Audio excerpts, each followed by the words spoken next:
سامعین، خواتین و حضرات، السلام علیکم ورحمۃ اللہ وبرکاتہ۔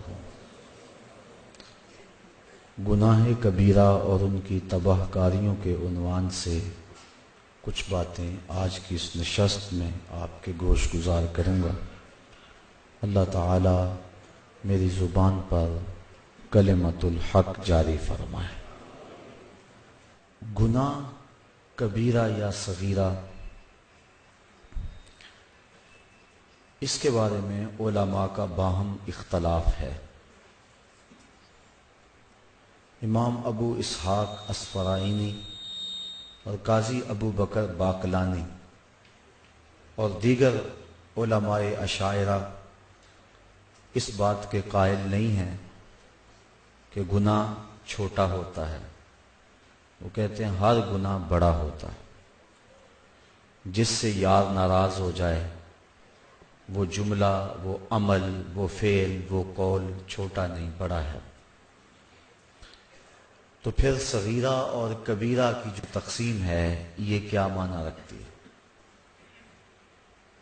تو علماء کرام کے ایک طبقے کا موقف یہ ہے کہ ایک دوسرے سے اس کا موازنہ کیا جائے، فی نفس ہی چھوٹا نہیں ہے، لیکن کچھ گناہ ان بڑوں میں اور زیادہ بڑے ہیں، اس لیے کہا جاتا ہے کہ یہ گناہ بڑے ہیں اور یہ ان میں سے بھی بڑے ہیں۔ لیکن ایک دوسرا طبقہ صغیرہ اور کبیرہ گناہوں کی تقسیم کا قائل ہے، اور اس پہ قرآن مجید کی اس آیت کو بطور دلیل پیش کرتے ہیں جو میں نے آپ کے سامنے تلاوت کی، کہ اللہ تعالیٰ جل شانہ ارشاد فرماتا ہے اگر تم بڑے گناہوں سے اجتناب کرو تو باقی گناہ تمہارے میں ویسے ہی معاف فرما دو۔ بڑے گناہ ان سے بچا جائے تو چھوٹے گناہ خود بخود ختم ہوتے رہتے ہیں۔ وضو کریں تو گناہ جھڑ جاتے ہیں۔ جمعے سے لے کر جمعے تک، ایک نماز سے لے کر دوسری نماز تک درمیان میں جو ہونے والے گناہ ہیں، یہ نمازیں، یہ جمعے، ان کا کفارہ ہیں۔ نیکیوں کے کرنے سے گناہ ختم ہوتے ہیں۔ جب گناہ بندہ کرتا ہے تو دل پر ایک سیاہ نقطہ لگتا ہے، اگر نیکی کرتا ہے تو وہ مٹ جاتا ہے۔ تو اس سے مراد علماء کہتے ہیں صغیرہ گناہ ہے، چونکہ جو کبیرہ گناہ ہیں وہ بغیر توبہ کے معاف نہیں ہوتے، جو صغیرہ گناہ ہیں وہ جھڑتے رہتے ہیں، نماز سے جھڑ جاتے ہیں۔ حدیث میں آتا ہے جب کوئی بندہ نماز کے لیے کھڑا ہوتا ہے تو اللہ تعالیٰ جل شانہ فرشتوں کو کہتا ہے اس کے گناہ اتار کے ایک سمت ڈھیر لگا دو۔ فرشتے اس کے گناہ ایک سمت ڈھیر لگا دیتے ہیں تاکہ یہ میرا بندہ پاک صاف ہو کے میرے حضور کھڑا ہو۔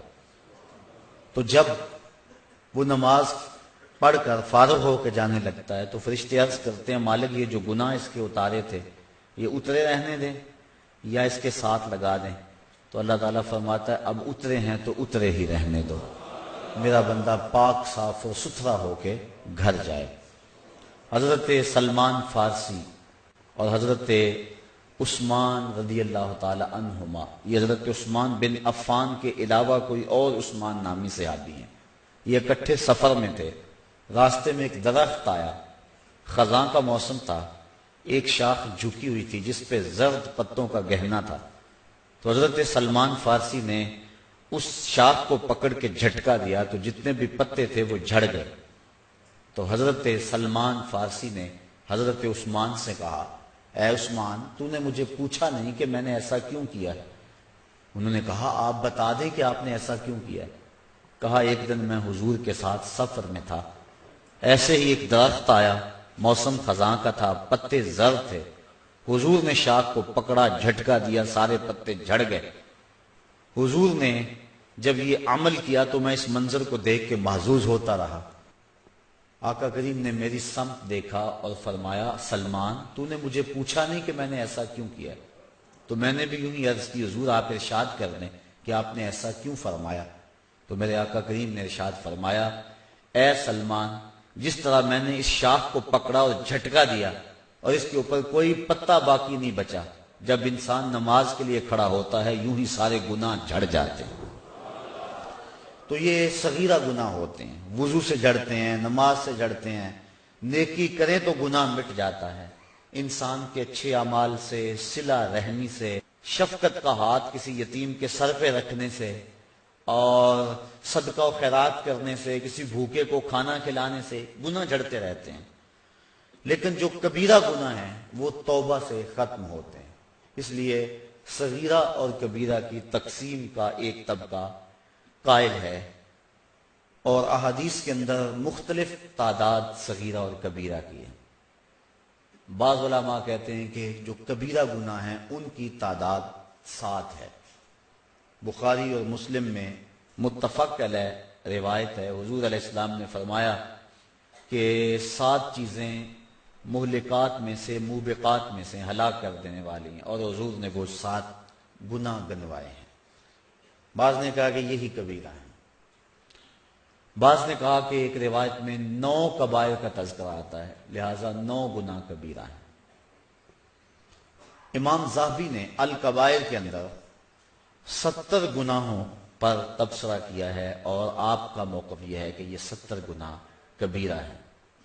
الزواجر کے اندر ابن حجر نے 467 گناہ لکھے اور ان کا عذاب اور ان کی تفصیل آگے لکھی. ان کے قول کے مطابق اور تحقیق کے مطابق تقریباً 500 کے قریب گناہ کبیرہ ہے.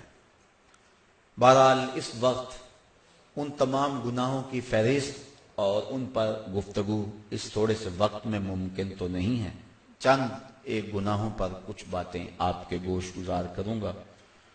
امام بخاری نے اس روایت کو نقل کیا ہے. اللہ کے محبوب علیہ السلام نے ارشاد فرمایا، الا انبئکم باکبر الکبائر، فرمایا لوگوں میں تمہیں بڑے بڑے گناہوں کی خبر نہ دوں. صحابہ نے حضور سے یہ بات سنی اور آقا نے ثلاثاً 3 مرتبہ یہ کہا، میں تمہیں بڑے بڑے گناہوں کی خبر نہ دوں. صحابہ نے عرض کی بلا یا رسول اللہ، کیوں نہیں حضور آپ ارشاد فرمائیں. تو حضور نے ارشاد فرمایا الاشراک باللہ وعقوق الوالدین وجلسا وکانا متکئا فقال الا وقول الزور. فرمایا ایک اللہ کے ساتھ کسی کو شریک ٹھہرانا ہے، دوسرا والدین کی نافرمانی کرنا ہے. حضور ٹیک لگائے بیٹھے تھے، جب تیسری بات کہنے لگے تو ٹیک چھوڑ دی اور آگے ہو گئے. کسی چیز کو بیان کرتے ہوئے جب انسان زیادہ اپنے آپ کو چست کرتا ہے تو اس کا مطلب یہ ہوتا ہے اس چیز کی اہمیت زیادہ ہے.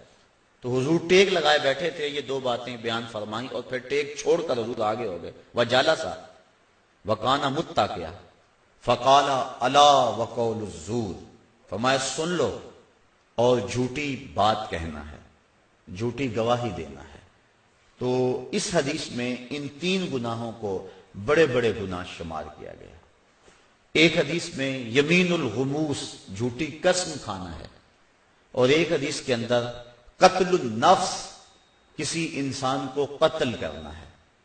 تو یہ گناہ بڑے بڑے ہیں. کبیرہ گناہوں میں بھی آگے یہ گناہ سر فہرست ہے. اللہ کے ساتھ کسی کو شریک ٹھہرانا یہ سب سے بڑا ظلم ہے، اور اللہ تعالیٰ نے قرآن مجید کے اندر اس کو ظلم عظیم کہا. کوئی ذات کائنات کے اندر اس بات کا استحقاق نہیں رکھتی کہ وہ رب تعالیٰ کے ساتھ برابری کا دعویٰ کرے، یا کوئی شخص اس کے بارے میں یہ سوچے کہ مالک کے برابر ہے. اس کی ذات میں اور اس کی صفات میں کوئی شریک نہیں ہو سکتا ہے. تو اللہ کے ساتھ کسی کو شریک ٹھہرانا یہ سب سے بڑا جرم ہے، بلکہ یہ کفر ہے. لیکن کبائر میں بھی اس بات کو گنوایا گیا کہ اس سے بڑا کوئی گناہ نہیں ہو سکتا ہے. اور اللہ تعالیٰ شرک کے علاوہ جتنے بھی گناہ ہیں ان کو بخش دے گا، لیکن شرک کو نہیں بخشے گا. وہ یہ گوارا ہی نہیں کرتا کہ میرے ساتھ کسی کو شریک ٹھہرایا جائے. اور قرآن مجید میں متعدد مقامات پہ اس بات کی نفی کی کہ تم غور کرو، تم اس بات پہ تدبر کرو کہ اللہ کا شریک ہو سکتا ہے، اور تم ان بتوں کو اس کا شریک بنا رہے جو اپنے بدن پہ بیٹھی ہوئی مکھی بھی نہیں اڑا سکتے۔ اتنے بے بس اور اتنے مجبور وہ اللہ کے شریک کیوں کر ہو سکتے ہیں؟ پھر جس کو اس نے خود پیدا کیا ہوا ہے وہ اس کے شریک کیسے ہو سکتے ہیں؟ وہ اپنی زندگی میں اللہ تعالیٰ کے ہر آن محتاج ہیں، تو جو محتاج ہے وہ کیسے اس کے برابر ہو سکتا ہے جس کی طرف لوگوں کا احتیاج ہو؟ اس لیے شرک عقلاً محال ہے، اور اپنے رب کے ساتھ ہم نہ ذات میں کسی کو شریک کر سکتے ہیں، نہ صفات میں کسی کو شریک کر سکتے ہیں، بلکہ اللہ کے علاوہ کسی اور شخص کا حلف اٹھانا بھی اس لیے جائز نہیں ہے کہ یہ اللہ کی شان کے خلاف ہے۔ حتیٰ کہ امام الانبیاء صلی اللہ علیہ وآلہ وسلم کے نام کی قسم کرنا بھی ہمارے لیے جائز نہیں ہے۔ یہ بعض بات کہتے ہیں کہ مجھے اپنے بیٹے کی قسم، مجھے تیرے سر کی قسم، یہ سخت جرم ہے اور یہ کبیرہ گناہ ہے کہ اللہ کے علاوہ کسی اور شخص کی قسم کی جائے۔ قسم کا حق اللہ کے لیے ہے، اور اسی کی قسم اٹھائی جائے، اس کے علاوہ کسی اور کی قسم نہ اٹھائی جائے۔ ریا کو شرک اصغر کہا گیا ہے۔ ریا کیا ہے کہ انسان اپنا عمل کسی اور کے لیے کرے، کسی کو دکھلانے کے لیے، کسی کی خوشنودی حاصل کرنے کے لیے، دکھلاوے کے لیے عمل کرے، تو اس کو بھی شرک اصغر کہا گیا ہے کہ کل قیامت کے دن اللہ تعالیٰ فرمائے گا جن کے لیے عمل کیا تھا ان سے جزا لے۔ تو اللہ کے لیے عمل کیا جائے، ذات اور صفات میں اس کا کسی کو شریک نہ مانا، نہ سمجھا، نہ جانا جائے، تو یہ جو ہے وہ توحید ہے۔ اور اگر کوئی شخص اس شرک کا ارتکاب کرتا ہے تو یہ سب سے بڑا گناہ ہے، اور کبیرہ گناہوں میں بھی سب سے بڑا گناہ یہ ہے کہ اللہ کے ساتھ کسی کو شریک ٹھہرایا جائے۔ دوسرا بڑا گناہ جو اس حدیث کے اندر حضور نے بیان فرمایا وہ عقوق الوالدین، والدین کی نافرمانی کرنا، ان کی گستاخی اور ان کی توہین کرنا، والدین کو اذیت پہنچانا، ان کو دکھ دینا، شریعت میں یہ کبیرہ گناہوں میں دوسرے نمبر پہ بڑا گناہ ہے۔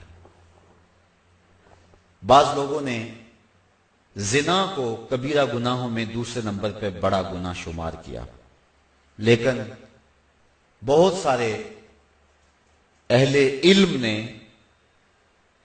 کبیرہ گناہوں میں سے شرک کے بعد بڑا گناہ حقوق الوالدین، والدین کی نافرمانی کو شمار کیا ہے کہ والدین کی نافرمانی نہ کی جائے۔ اور اللہ تعالیٰ نے قرآن مجید میں ان کی حضور ادب سے پیش ہونے اور اپنے بازوؤں کو سکیڑ لینے کی تاکید فرمائی، اور یہاں تک فرمایا کہ ان کے سامنے اف تک نہ کہو، کلمہ تعفیف سے بھی منع کر دیا۔ حضرت امام حسن رضی اللہ تعالی عنہ حضرت سیدہ فاطمہ زہرا رضی اللہ تعالی عنہا کے پاس بیٹھ کر ساتھ کھانا نہیں کھاتے تھے۔ ایک دن انہوں نے کہا کہ بیٹا میری آرزو یہ ہے کہ میرے ساتھ تم کھانا کھاؤ، اور تم اکثر گریزاں ہوتے ہو اس سے۔ عرض کی امی جی میں اس بات سے ڈرتا ہوں کہ کسی لقمے کی طرف آپ کی نظر بڑھ جائے لیکن ابھی آپ کا ہاتھ نہ بڑھے، اور میں آپ کے ارادے سے عدم آگہی کی وجہ سے اس لقمے کو اٹھا لوں اور آپ ماں ہونے کے ناطے سے نہ روکیں تو یہ آپ کی کہیں توہین نہ ہو جائے، میں اس ڈر سے آپ کے ساتھ بیٹھ کے کھانا بھی نہیں کھاتا۔ کلمہ تعفیف کے زمرے میں علماء نے یہ بات بھی لکھی ہے کہ والدین کے سامنے اف بھی نہ کرو۔ اس کا مفہوم کیا ہے؟ وہ کہتے ہیں جب والدین بوڑھے ہو جائیں اور اس حالت میں پہنچ جائیں کہ بول و براز چارپائی پہ کر دیں، تو اولاد، سعادت مند جو اولاد ہے وہ والدین کو اس عمر کے اندر اٹھاتی ہے، ان کے کپڑے بدلتی ہے اور غلاظت، گندگی دور کرتی ہے اور اس میں سعادت سمجھتی ہے۔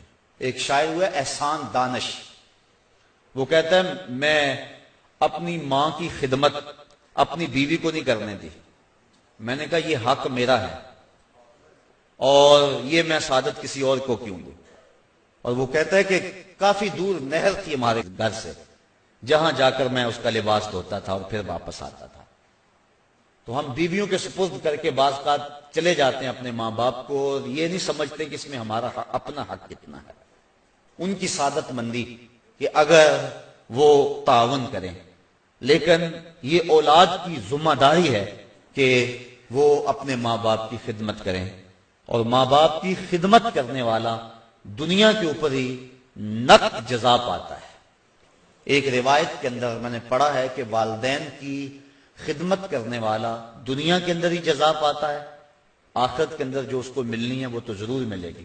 اور اسی طرح جو والدین کی نافرمانی کرتا ہے، اللہ اس کے عذاب کو آخرت پر ادھار نہیں چھوڑتا، دنیا پر بھی اس کو ذلیل کرتا ہے، جو والدین کو دنیا میں رسوا کرتا ہے۔ اور آپ دیکھ لیں معاشرے کے اندر جس نے والدین کو دکھ دیا وہ دنیا میں بھی ذلیل ضرور ہوا۔ بلکہ صوفیاء نے کتب تصوف میں لکھا ہے، اور اس کی مؤید ایک حدیث بھی ہے کہ جس نے والدین کے لیے روزانہ دعا کی، والدین زندہ ہیں یا فوت ہو گئے، معمول بنا لیا کہ ان کے لیے مغفرت کی دعا کرے، تو کہتے ہیں ساری زندگی اس کے رزق میں بے برکتی نہیں آ سکتی۔ تو ان کی خدمت کو شعار بنانا اور ان کی خدمت کو سعادت سمجھنا، یہی عزتوں کا ظرف ہے۔ بلکہ ذرا غور کیجئے، صحاح میں روایت ہے، حضور علیہ السلام کی خدمت میں ایک شخص حاضر ہوا، عرض کی حضور میں آپ سے اذن جہاد طلب کرتا ہوں، جہاد پہ جانا چاہتا ہوں۔ تو جواباً ارشاد فرمایا احی والداک، کیا تیرے والدین زندہ ہیں؟ قال نعم، عرض کیا حضور میرے والدین زندہ ہیں۔ قال ففیہ ما فجاہد، کہا جا ان کی خدمت کر، یہی تیرا جہاد ہے۔ باپ فالج میں گرا ہوا ہے اور بیٹا تبلیغی چلہ کاٹنے جا رہا ہے، کوئی قبولیت نہیں ہے۔ ماں کو ضرورت ہے اور وہ تڑپ رہی ہے، بیٹے کو آوازیں دے رہی ہے، اور بیٹا پیر کے دربار پہ اپنی داڑھی سے جھاڑو دے رہا ہے۔ ماں باپ کو سخت ضرورت ہے اور بیٹا جہاد پہ گیا ہوا ہے، شریعت نے اس کی اجازت نہیں دی، اس کی حوصلہ شکنی کی ہے۔ ہاں اگر کوئی اور تمہارا بھائی ان کی خدمت کرنے والا موجود ہے تو پھر ان کے اذن سے تم جا سکتے ہو، لیکن اگر ان کو ضرورت ہے تو تمہاری سب سے بڑی نیکی یہ ہے کہ تم ان کی خدمت کرو، ان کی دعائیں لو، ان کی رضا میں اللہ کی رضا ہے۔ دیکھ لو حضرت اویس کرنی رضی اللہ تعالیٰ عنہ، صحابی نہیں بنے، حضور اپنی قمیض کے بٹن کھول کے لمبی لمبی سانسیں لیتے ہیں اور فرماتے ہیں مجھے یمن سے یار کی خوشبو آتی۔ کسی نے کہا حضور یمن تو اتنا دور ہی نہیں ہے، لوگ کہاں کہاں سے آگے آپ کو ملنے کے لیے، زیارت کے لیے، اتنا پیار آپ کا اس سے، تو وہ آپ کی زیارت کے لیے بھی نہیں آیا؟ تو فرمایا اس کی بوڑھی اور نابینا ماں ہے، اس کی خدمت اسے میرے حضور آنے سے روکے ہوئے ہے۔ تو جو والدین کی تعظیم اور عزت کرتا ہے وہ برکتیں پاتا ہے اور حضور کا محبوب بنتا ہے۔ بلکہ حضور نے فرمایا کوئی اویس سے ملے اور میرا سلام کہے اور اسے کہے کہ میری امت کی بخشش کی دعا کرے، تو یہ طے ہو گیا کہ جو ماں باپ کی خدمت کرتا ہے اللہ اس کی دعائیں رد نہیں کرتا ہے۔ بلکہ حضرت اویس کرنی کو حضرت عمر فاروق اور حضرت علی المرتضیٰ ملے، جا کے حضور کا سلام دیا، حضور کا جب نام سنا تو آنکھوں میں آنسو امٹ آئے اور زاروں کے تار رونے لگے۔ کہا بتاؤ حضور کے لبوں پہ میرا نام کیسے آیا تھا، کیسے کہا تھا اویس کو میرا سلام دو؟ جب پیار اور محبت کا یہ عالم دیکھا تو کہا اویس اتنا پیار حضور سے تو ملنے کیوں نہیں آیا، زیارت کے لیے کیوں نہیں آیا؟ حضرت اویس کرنی رضی اللہ تعالیٰ عنہ نے فرمایا اچھا تم نے میرے رسول کی زیارت کی ہے؟ کہا ہاں، صبح و شام حضور کے قرب میں رہتے تھے۔ کہا بتاؤ پھر حضور کے ابرو جڑے ہوئے تھے یا کھلے ہوئے تھے؟ اب یہ ایک لمحے کے لیے حیران ہو گئے۔ کہا میں نے نہیں کی، مجھ سے پوچھ لو۔ کوئی دور سے دیکھتا اسے جڑے ہوئے نظر آتے، قریب آ کے دیکھتا اسے کھلے ہوئے نظر آتے۔ معلوم ہوا جو ماں باپ کی خدمت میں لگا ہوا ہے وہ حضور کے قرب سے بھی محروم نہیں ہے، وہ حضور کے قرب کی دولت سے بھی مالا مال ہے۔ تو والدین کے ساتھ حسن سلوک کرنا، اس کی تاکید کی گئی، اور ان کی ناراضگی سے بچا جائے۔ جب والدین ناراض ہو جائیں تو رب ناراض ہو جاتا ہے۔ اللہ کی رضا والدین کی رضا میں چھپی ہوئی ہے اور اس کی ناراضگی والدین کی ناراضگی کے اندر چھپی ہوئی ہے۔ اللہ اکبر۔ تو والدین کی نافرمانی یہ دوسرا بڑا گناہ ہے اور اس سے اجتناب کرنا چاہیے، اور ماں باپ سے معذرت کر کے ان سے معافی مانگ لینی چاہیے۔ علماء کہتے ہیں کہ 3 اشخاص سے ہاتھ جوڑ کر معافی مانگنے میں کوئی شرم محسوس نہیں کرنی چاہیے۔ ایک والدین، دوسرا استاد اور تیسرا شیخ۔ یہ 3 ہستیاں ایسی ہیں کہ کوئی غلطی ہو جائے تو فوراً معذرت کر لو۔ ماں باپ تو ویسے ہی جلدی معاف کر دینے والے ہوتے ہیں، ان کا تو دل ہی بڑا نرم ہوتا ہے۔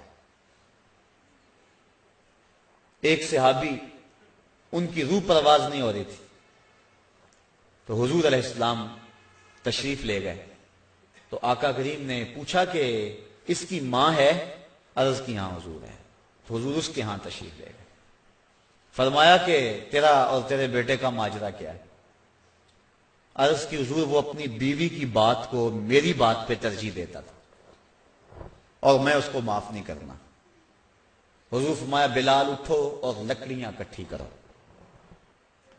اور جب آگ روشن ہوئے پھر مجھے بتانا۔ عرض کی حضور یہ لکڑیاں کیوں اکٹھی کرنی اور آگ کیوں جلانی ہے؟ کہا اگر تم معاف نہیں کرو گی تو اس کی روح نہیں نکلے گی، تو اسے میں آگ میں جلاؤں گا۔ تو ماں نے عرض کی حضور میں نے معاف کر دیا۔ تو کہا بلال جلدی جاؤ تلقین کرو اسے کلمے کی۔ تو جب وہ دوڑے، ان کے لبوں کے اوپر پہلے ہی کلمہ جاری تھا۔ تو ماں باپ کی نافرمانی، ماں باپ کی ناراضگی اللہ کی ناراضگی کا سبب بن جاتا ہے۔ یہ دوسرا بڑا جرم ہے۔ تیسرا کبیرہ گناہ قتل النفس، کسی جان کو قتل کرنا۔ جس نے کسی ایک انسان کو قتل کیا گویا اس نے پوری انسانیت کو قتل کیا، اور جس نے کسی ایک انسان کی زندگی بچائی گویا اس نے پوری انسانیت کو زندگی بخشی۔ اور اللہ تعالیٰ فرماتا ہے جس نے کسی مومن کو جان بوجھ کر قتل کیا اس کی سزا جہنم ہے۔ اور حدیث میں آتا ہے کہ مومن کو حق کے علاوہ تم قتل نہیں کر سکتے ہو، اور حق 3 ہیں: ایک شادی شدہ زانی، ایک قتل کے بدلے قتل قصاص، اور تیسرا دین سے بغاوت کرنے والا۔ آپ اس حق میں کسی کو قتل کریں گے، اس کے علاوہ آپ کسی کو قتل نہیں کر سکتے۔ تو مومن کو قتل کرنا سخت جرم ہے، بلکہ حضور نے ارشاد فرمایا جب 2 مومن آپس میں الجھ پڑتے ہیں اور ایک دوسرے کے ساتھ لڑتے ہیں تو قاتل اور مقتول دونوں جہنمی ہیں۔ عرض کی حضور قاتل تو جہنمی ہوا، مقتول کیسے جہنمی ہوا؟ فرمایا وہ بھی اپنے بھائی کے قتل کرنے پہ حریص تھا، یہ الگ بات ہے کہ اس نے پہلے اس کو قتل کر دیا، لہذا دونوں جہنمی ہیں۔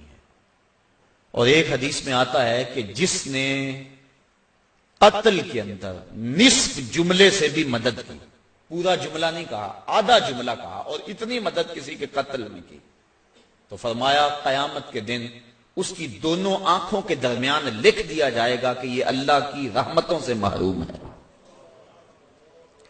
یہ جو قاتل پارٹی کی طرف سے ان قواریوں پہ جاتے ہیں اور کہتے ہیں جی برادری کا مسئلہ ہے، ذرا وہ اس بات پہ غور کریں۔ جس نے آدھے جملے سے بھی مدد کی تو اس کی آنکھوں کے درمیان یہ بات لکھ دی جائے گی کہ یہ اللہ کی رحمتوں سے دور ہے۔ تو قتل نفس، علماء کہتے ہیں کہ قاتل کا گناہ جو ہے وہ معاف نہیں ہوتا جب تک اس کو 3 ذوات معاف نہ کرے۔ ایک تو اس میں اللہ کا حق ہے کہ اس نے انسان کو پیدا کیا تو اس نے اسے قتل کیا، تو سچی توبہ سے یہ حق معاف ہوگا۔ دوسرا حق مقتول کا ہے کہ اس کی جان کو اس نے ضائع کیا تو وہ اگر معاف کرے گا تو معافی ہوگی۔ اور تیسرا حق اس کے وارثوں کا ہے، ان بچوں کا ہے جو یتیم ہو گئے، اس بیوہ کا ہے جس کا سہاگ اجڑ گیا، ان بہنوں کا ہے جن کا سہارا چھین لیا گیا، اس بھائی کا حق ہے جس کی کمر توڑ دی گئی، اس بوڑھے ماں باپ کا حق ہے جن کی آنکھوں کا نور چھین لیا گیا. تو یہ تیسرا حق جو ہے وہ ان وارثوں کا ہے. تو اگر یہ راضی ہو گئے تو پھر معافی ہوگی. تو جو قاتل ہے وہ ان 3 ذوات سے معافی کا طلبگار ہوگا. اگر معافی ہوئی تو پھر اس کی جان چھوٹے گی، ورنہ اس کی جان نہیں چھوٹے گی. چوتھا کبیرہ گناہ الزنا. اللہ تعالیٰ نے قرآن مجید کے اندر صاف واضح اور 2 ٹوک الفاظ میں ارشاد فرمایا لا تقربوا الزنا. زنا کے قریب بھی نہ جانا. کیوں؟ انہ کان فاحشۃ وساء سبیلا. یہ فحش کام ہے اور انتہائی برا رستہ ہے. عقلاً بھی اس میں فحاشی ہے، شرعاً بھی اس میں فحاشی ہے، اور عادتاً بھی اس میں فحاشی ہے. تو کوئی بھی شریف شخص زنا کا ارتکاب نہیں کرتا. اور حدیث میں آتا ہے جب زانی زنا کرتا ہے تو اس سے ایمان نکال لیا جاتا ہے، اور زانی کے رزق میں بے برکتی ڈال دی جاتی ہے، اس کے چہرے کے نور کو چھین لیا جاتا ہے، اور اللہ کی رحمتوں سے وہ محروم کر دیا جاتا ہے. اللہ کے محبوب علیہ السلام کی بارگاہ میں ایک شخص حاضر ہوا، اسلام اس نے قبول کیا اور عرض کی حضور میرے میں بڑے گناہ ہیں اور میں وہ چھوڑنے کا آپ سے وعدہ کرتا ہوں، لیکن مجھے لت پڑی ہے زنا کی، وہ میں نہیں چھوڑ سکتا. اب حضور رحمت اللہ علیہ حکیم نبی کیسے اس کی تربیت فرماتے ہیں. اس نے کہا سارے گناہ چھوڑ دوں گا، زنا نہیں چھوڑ سکتا. فرمایا تو کیا پسند کرتا ہے کہ تیری ماں کے ساتھ کوئی زنا کرے؟ اس نے عرض کی حضور میں یہ پسند نہیں کرتا. تو فرمایا جس کے ساتھ تو زنا کرے گا وہ بھی کسی کی ماں ہوگی. اس طرح فرمایا تو پسند کرتا ہے کہ کوئی تیری بہن کے ساتھ زنا کرے؟ اس نے کہا حضور یہ میں کیسے پسند کرتا ہوں. تو فرمایا کہ جس کے ساتھ تو زنا کرے گا وہ کسی کی بہن ہو سکتی ہے. اس طرح بیٹی کے بارے میں، بیوی کے بارے میں حضور نے فرمایا. تو وہ بات اس کے اندر اتر گئی. عرض کی حضور میں توبہ کرتا ہوں، آج کے بعد زنا نہیں کروں گا. زنا اللہ کو سخت ناپسند ہے. اللہ تعالی جل شانہ نے حد مقرر فرمائی، جو شخص زنا کرتا ہے اس کو 100 کوڑے مارو. اور اگر کوئی شادی شدہ ہے اور پھر اس شادی شدہ سے اس فعل کا ارتکاب ہوتا ہے تو شریعت میں حکم ہے کہ اس کو سنگسار کیا جائے. اللہ تعالیٰ گوارا نہیں کرتا کہ وہ میری زمین پہ رہے. کہا اس کو سنگسار کر دو، پتھر مار مار کے ہلاک کر دو، یہ اس کی سزا ہے. تو زنا ایک ایسا جرم ہے. حضور علیہ السلام فرماتے ہیں کہ میں نے ایک خواب دیکھا اور میں نے وہاں دیکھا کہ ایک تنور ہے جس کے اندر سے چیخوں کی آواز آ رہی ہے، اور میں آگے بڑھا دیکھوں کہ اس میں کیا ہے. تو کیا دیکھتا ہوں کہ اس کے اندر آگ کے شعلے بھڑک رہے ہیں، اور اس میں کچھ برہنہ مرد اور برہنہ عورتیں ہیں. اور جب آگ کے الاؤ اور آگ کے شعلے ان کے جسم کو جلساتے ہیں تو وہ چیختے ہیں اور شور کرتے ہیں اور اچھلتے ہیں. میں نے جبریل سے پوچھا کہ یہ لوگ کون ہیں؟ تو جبریل امین نے کہا حضور یہ وہ لوگ ہیں جو زنا کیا کرتے تھے. اور ایک روایت جو میں نے پرسوں بھی آپ کے سامنے رکھی کہ 3 اشخاص کی طرف اللہ نظر رحمت نہیں کرے گا، اور نہ ان کو پاک کرے گا، اور نہ ہی اللہ تعالی جل شانہ ان کی طرف جو ہے وہ دیکھے گا. وہ 3 اشخاص میں سے پہلا شخص شیخ زان، وہ شخص جو بوڑھا ہو گیا ہے لیکن زنا نہیں چھوڑتا ہے. بوڑھا زانی اللہ کو سخت ناپسند ہے. تو یہ ایسا کبیرہ گناہ ہے جس سے حضور نے ارشاد فرمایا کہ جس قوم میں زنا پھیل جاتا ہے اس قوم کے اندر ایسی بیماریاں جنم لیتی ہیں جو اس سے قبل تم نے نہیں سنی ہوں گی. یہ ایڈز کے نام سے بیماری سابقہ اس کی مثال بھی نہیں ہے. تو جس قوم کے اندر یہ برائی پھیلتی ہے اس میں ایسی نئی نئی بیماریاں جنم لیتی ہیں، اور اللہ کی رحمتیں اس قوم سے اٹھا لی جاتی ہیں. ان لوگوں کے چہروں سے نور اچک لیا جاتا ہے اور ان کے اندر فقر و فاقہ مسلط کر دیا جاتا ہے جس قوم کے اندر یہ برائی پھیلتی چلی جائے۔ چھٹا کبیرہ گناہ جس کی نشاندہی کی گئی الربا، سود۔ سود کے بارے میں حضور نبی رحمت صلی اللہ علیہ وسلم نے ارشاد فرمایا کہ اس کا کھانے والا، اس کا کھلانے والا، اس کا لکھنے والا، اس کی رقم پہ گواہ بننے والا سارے وزر یعنی گناہ میں برابر ہیں۔ اور سود کی جو سزائیں ہیں وہ بہت ساری ہیں، اور سب سے کم درجہ جو ہے حضور علیہ السلام نے فرمایا وہ اس کے برابر ہے کہ جیسے کوئی شخص اپنی ماں کے ساتھ زنا کرتا ہے۔ آج ہمارے اس معاشرے کے اندر سود کی لعنت سرایت کر گئی ہوئی ہے، اور اس کا نام بدل کے ہم اس کو اختیار کیے ہوئے ہیں۔ اگر شراب کی بوتل پہ روح افزا کا لیبل لگا لیا جائے تو اس کی ماہیت تو نہیں بدلتی۔ تو سود کا ہم نے مختلف انداز سے اس کے نام رکھ لیے، اور معاشرے کے اندر ہم کہتے ہیں کہ جی ہمارا کام ہی نہیں چلتا، کیا کرے، مجبور ہے۔ اور کئی بہانے ہیں لوگوں کے پاس، اور کئی باتیں اس حوالے سے۔ قرب قیامت کے فتنوں کو بیان کرتے ہوئے ارشاد فرمایا کہ قرب قیامت میں اگر کسی کے پاس سود نہیں پہنچے گا تو اس کا دھواں ضرور پہنچے گا، یعنی ایسے حالات بن جائیں گے، لوگ اللہ سے اتنے دور ہو جائیں گے۔ تو سود ایک ایسی بیماری ہے، ایسا جرم ہے کہ جس کی سزا قیامت کے دن اللہ تعالیٰ نے قرآن مجید میں فرمائی کہ وہ ایسے اٹھایا جائے گا جس طرح کسی شخص کو شیطان نے مس کیا ہوا ہے، اور اس کی جو حالت ہوتی ہے، یہ جو کہتے ہیں اس کو جن آ گیا اور اس کو اپنی ہوش نہیں رہتی، گرتا ہے دائیں بائیں، جو سود خور ہے کل قیامت کے دن اس طرح اٹھایا جائے گا کہ جس طرح کسی کو شیطان نے مس کیا ہو، اور وہ جس طرح مجنون اور اس کی حالت غیر ہوتی ہے، قیامت کے دن اس طرح جو ہے وہ سود خور اٹھایا جائے گا۔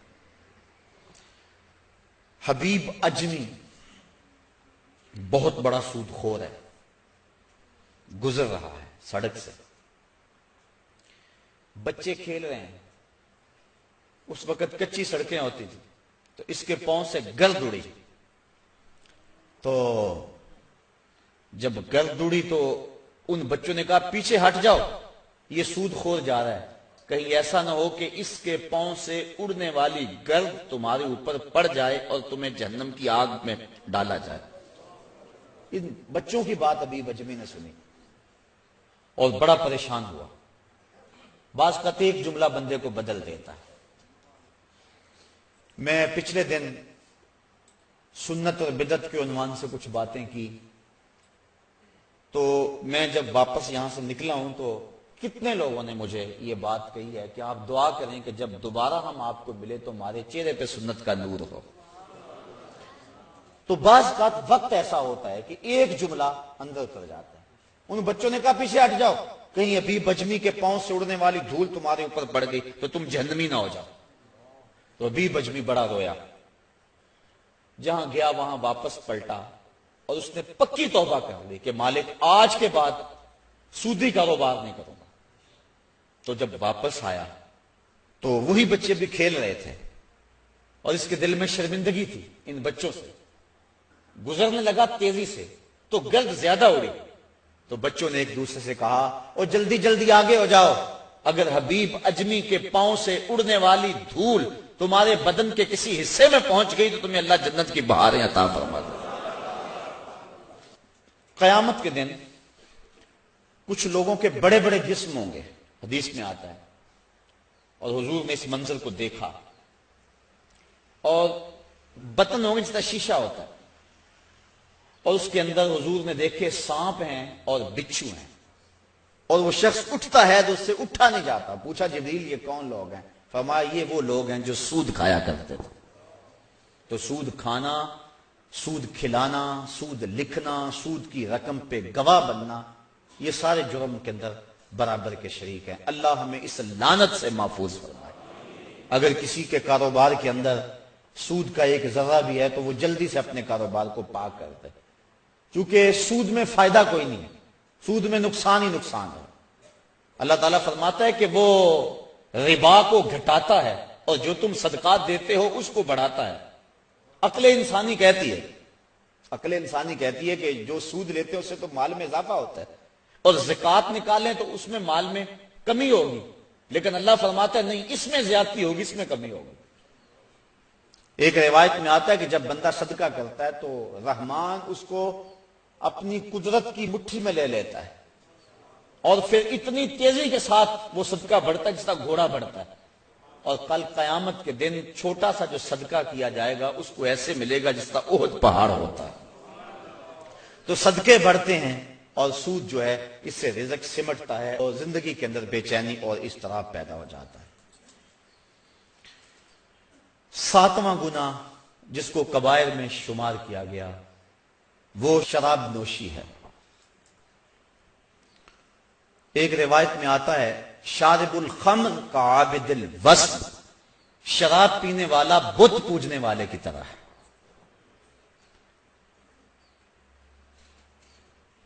حضور نبی رحمت صلی اللہ علیہ وسلم نے ارشاد فرمایا کہ جو شخص دنیا پر شراب پیتا ہے اللہ قیامت کے دن اسے طینۃ الخبال پلائے گا۔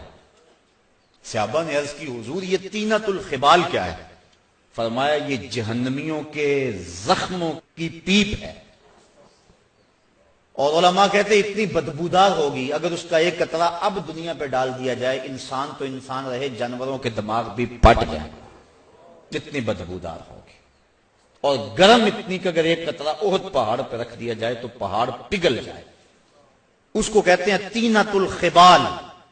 تو طینۃ الخبال ان کو پلایا جائے گا جو شراب پیتے ہیں، اور اللہ تعالیٰ نے شراب کی حد مقرر کی ہے کہ اس کو کوڑے مارے جائیں۔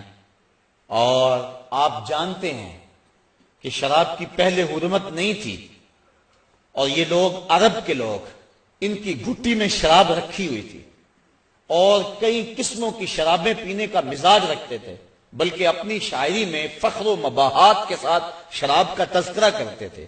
1000 کے قریب شراب کے نام ہیں لغت عرب میں، اور اس قدر ان کے لیے فخریہ بات تھی۔ اور جب حکم نازل ہوا کہ شراب حرام کر دی گئی ہے تو لوگوں نے مٹکے توڑ دیے، یہاں تک کہ جو نالیاں تھیں ان کے اندر شراب ہی بہتی چلی جا رہی تھی۔ ادھر حکم ہوا اور ادھر تعمیل ہو گئی، یہ تھی ان کی زندگی۔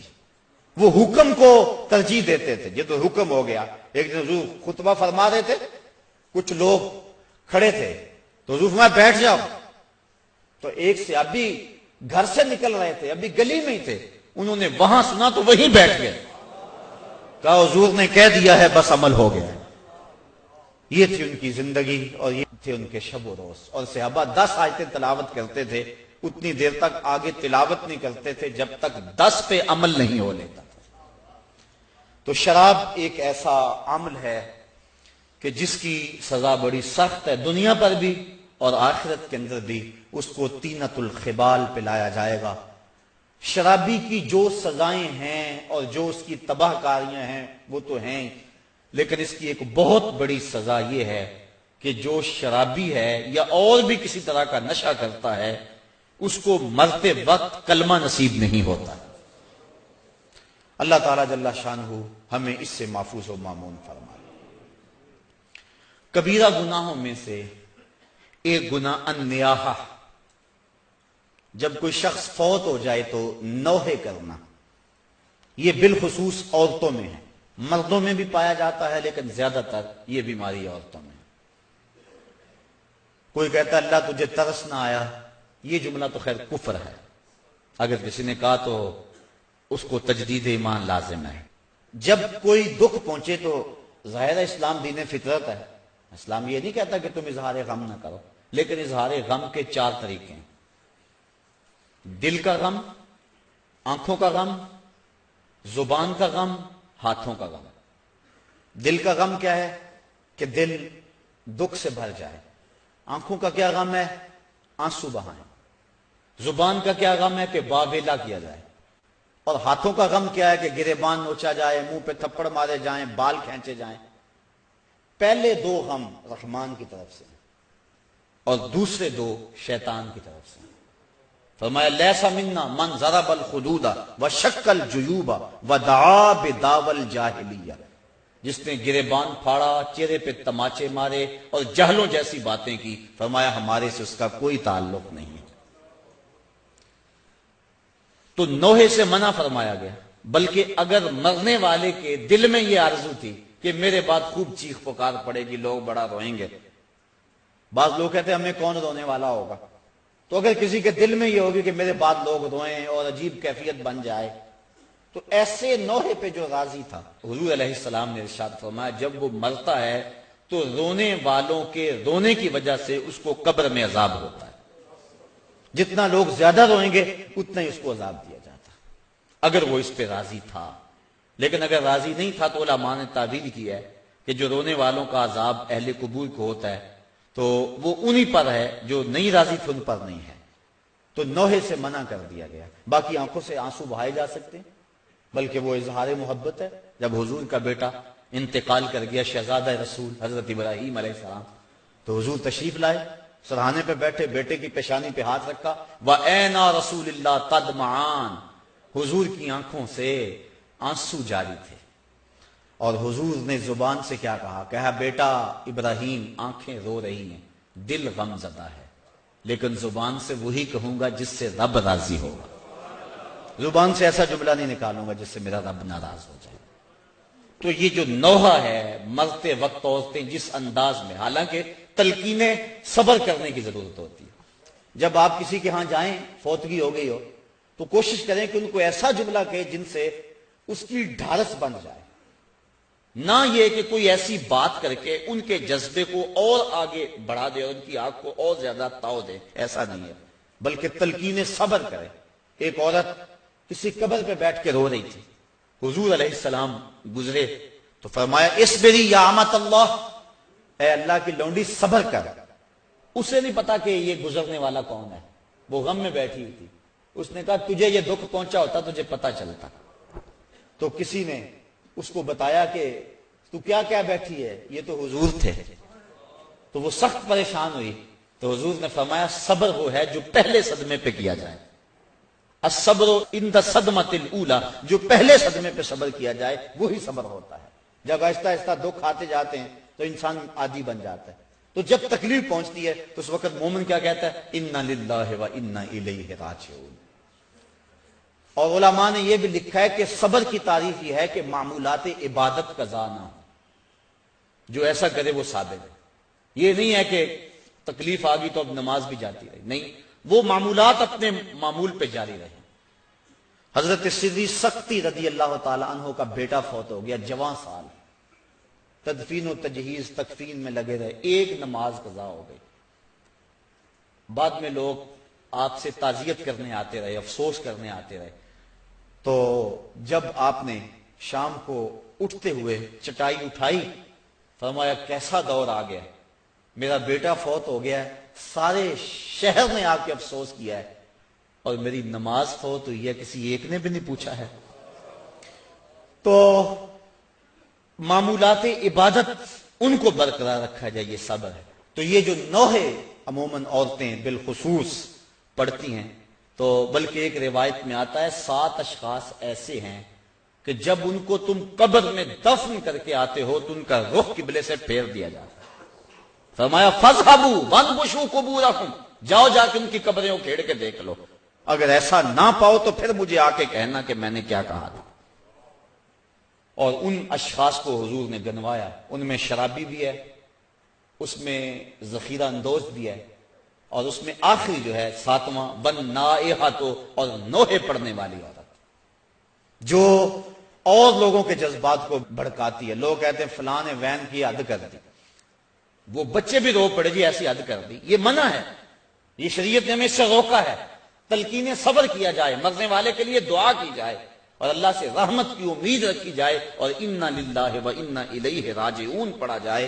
ہاں آنکھوں سے آنسو بہیں، دل غم زدہ ہو، ظاہر ہے جس کا گھر کا چراغ بجھ گیا اس کو سکون تو نہیں ہوگا، جس کا بھائی چلا گیا کمر تو ٹوٹ گئی اس کی، جس کا شوہر چلا گیا زندگی اجاڑ ہو گئی، جس کا بیٹا چلا گیا اس کا تو کلیجہ کٹ گیا، دکھ تو بڑا ہے، لیکن امتحان بھی یہ ہے، اور مومن جب مصیبت پہ صبر کرتا ہے اللہ اس کو اجر دیتا ہے۔ ایک گناہ ترک صلاۃ، یہ بھی کبیرہ گناہ ہے، بلکہ حضور نے فرمایا من ترک الصلاۃ متعمدا فقد کفر، جس نے جان بوجھ کر نماز چھوڑی اس نے کفر کیا۔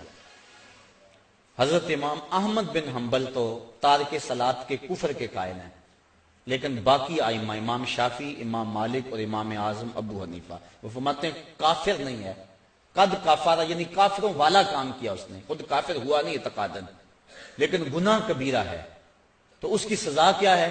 امام مالک اور امام شافعی پھر اس میں اختلاف کرتے ہیں، وہ کہتے ہیں اس کی سزا یہ ہے کہ وہ توبہ کرے ورنہ اس کو قتل کرو، لیکن امام اعظم ابو حنیفہ فرماتے ہیں کہ اس کی سزا یہ ہے کہ اس کو قید کر دیا جائے تا آنکہ وہ توبہ کرے اور اس کو پھر حاکم وقت چھوڑے۔ اور حضرت شیخ سعدی فرماتے ہیں بے نمازی کو قرض نہ دو، جو اللہ کا قرض ادا نہیں کرتا تمہارا کیسے ادا کرے گا۔ اور حضرت سلطان باہو علیہ رحمہ آپ فرماتے ہیں کہ بے نمازی سے تو خنزیر بھی پناہ مانگتا ہے۔ اور حضرت غوث اعظم جن کی 11ویں پکاتے ہو، سنو ان کی تعلیمات، وہ کہتے ہیں بے نمازی کو مسلمانوں کے قبرستان میں دفن نہ کرو۔ تو یہ ہے اتنی سخت تحدید ان لوگوں کے لیے جو نماز چھوڑتے ہیں، جو نماز چھوڑتے ہیں لیکن جماعت سے نہیں پڑھتے، ان کے بارے میں یہ تحدید ہے۔ تارک الجماعت ملعون، فرمایا کہ جو جماعت کو ترک کرتا ہے وہ لعنتی ہے، تو جو نماز ہی نہیں پڑھتا ہے تو اس کی کیفیت کیا ہوگی؟ تو ترک صلاۃ سخت جرم ہے، قیامت کے دن کچھ لوگ جہنم کی طرف دھکیلے جا رہے ہوں گے۔ اللہ تعالیٰ قرآن مجید میں فرماتا ہے ان سے کچھ لوگ پوچھیں گے ما سلککم فی سقر، تم جہنم میں کیوں جا رہے ہو؟ تو وہ جواباً کیا کہیں گے؟ لم نکو من المصلین، ہم نماز نہیں پڑھا کرتے تھے، یعنی ہمارا جہنم میں جانے کا سبب یہ ہوا کہ ہم نماز نہیں پڑھا کرتے تھے۔ اور صاحبو اللہ کے محبوب کا ایک فرمان سنو اور غور سے سنو، حضور فرماتے ہیں کہ جو بے نماز ہے کل قیامت میں اس کو جس صف میں دشمنان خدا فرعون، حامان، قارون کھڑے ہوں گے، بے نمازی کو صف میں کھڑا کر دیا جائے گا۔ کیا ہم میں سے کوئی گوارا کرتا ہے کہ دشمنان خدا کی صف میں کھڑے کر دیے جائیں؟ اگر نہیں گوارا کرتے تو عزم کریں کہ آج کے بعد نماز نہیں چھوڑیں گے۔ صرف رمضان میں فرض نہیں ہے، رمضان المبارک کے علاوہ بھی نماز فرض ہے۔ اور اس معمول کو یہ اللہ نے کرم کیا کہ مسجدوں کے در کھل گئے، شیطان راستے سے ہٹ گیا اور مسجدیں آباد ہو گئیں، پیشانیاں سجدوں سے آشنا ہو گئیں، دل اس کی محبت سے سرشار ہو گئے۔ اور سحری کا منظر کتنا حسین ہوتا ہے، افطاری کے لمحے کتنے حسین ہوتے ہیں۔ اور کبھی غور کرنا، جب ہم یہاں درس سے فارغ ہوتے ہیں تو باہر کا ذرا منظر اس وقت دیکھنا، ایسا لگتا ہے جیسا رحمت ربی اتر رہی ہے۔ عجیب کیفیت میں تو محسوس کرتا ہوں کہ اللہ کا قرآن سنا، اس کا دین سنا، اس کے پیغام کو سنا تو ایسی کیفیات نصیب ہو جاتے ہیں۔ یہ رمضان کے عشرۂ رحمت سے چھنتا ہوا نور ہے جو ہمارے من میں اجالے پیدا کر رہا ہے۔ تو یہ جو ہمیں توفیق نصیب ہوئی رمضان میں نماز کی، دعا کریں کہ یہ تسلسل سے باقی رہے، اور یہ جن گناہوں کی نشاندہی کی گئی ہے اللہ ہمیں بچنے کی توفیق دے، جن کی نہیں بھی کی گئی ہمیں پتہ ہے کہ گناہ کیا ہے۔ حضور نے فرمایا کہ جو تیرے سینے میں کھٹکے اور تو لوگوں کے اس پر مطلع ہونے سے ڈرے وہ گناہ ہے، ما حاک فی صدرک، تو ہمیں پتہ ہے گناہ کیا ہے اور نیکی کیا ہے۔